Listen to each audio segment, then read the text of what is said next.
পর্যায়ে বরিশাল লঞ্চঘাট থেকে যুক্ত হচ্ছেন সহকর্মী কাউসার হোসেন। কাউসার, ঢাকাগামী লঞ্চে মানুষের ভিড় কেমন দেখছেন?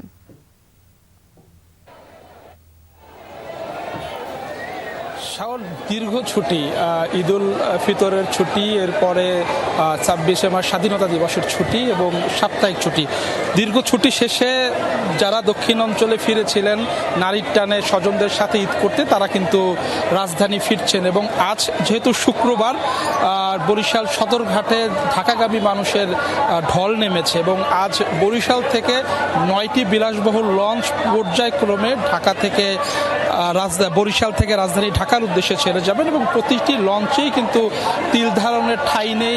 এখানে যারা কর্তৃপক্ষ রয়েছে বা লঞ্চ মালিক সমিতির যারা নেতৃবৃন্দ রয়েছে, তারা জানিয়েছেন যে আজকের তারিখের যে টিকিটগুলো ছিল ক্যাবিনেট টিকিট, সেই টিকিট কিন্তু অনেক আগেই বুকিং হয়ে গেছে এবং নির্দিষ্ট যাত্রীদের বলা হয়েছে যে রাত ৮টার মধ্যে তাদের লঞ্চে থাকতে হবে এবং ৮টার পরপরই কিন্তু এখানকার যে লঞ্চগুলো রয়েছে সেই লঞ্চগুলো ছেড়ে যাবে। এবং আমরা দেখেছি বিআইডব্লিউটি এর পক্ষ থেকে আনসার বাহিনীর যে সদস্যরা রয়েছে, তারা এখানে কাজ করছে সার্বিক নিরাপত্তায়, যাতে যাত্রীদের কোনো ধরনের ভোগান্তি না হয়। তবে যারা ঘাটে আসছেন যাত্রীরা, আমরা দেখেছি যে যাত্রীরা কেউ কেউ আসলে অভিযোগ করেছেন যে ঢোকার পথে আসলে যারা বিভিন্ন যানবাহন রয়েছে, সেই যানবাহনের যানজট রয়েছে এবং এই লঞ্চ ঘাটকে কেন্দ্র করে বিভিন্ন জায়গা থেকে যে যানবাহনগুলো ছেড়ে আসে, সেই যানবাহনগুলোতে কিন্তু ভাড়া বেশি নেওয়া হচ্ছে। তবে লঞ্চের ভাড়া বেশি নেওয়া হচ্ছে বলে এরকমের কোনো অভিযোগ আমরা এখন পর্যন্ত পাইনি। তবে ভিড় রয়েছে এবং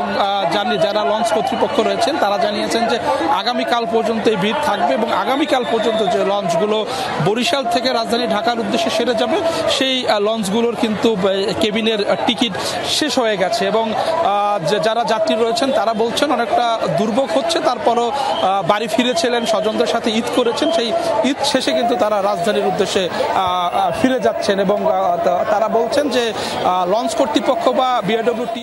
কাউসার, অনেক ধন্যবাদ আপনাকে।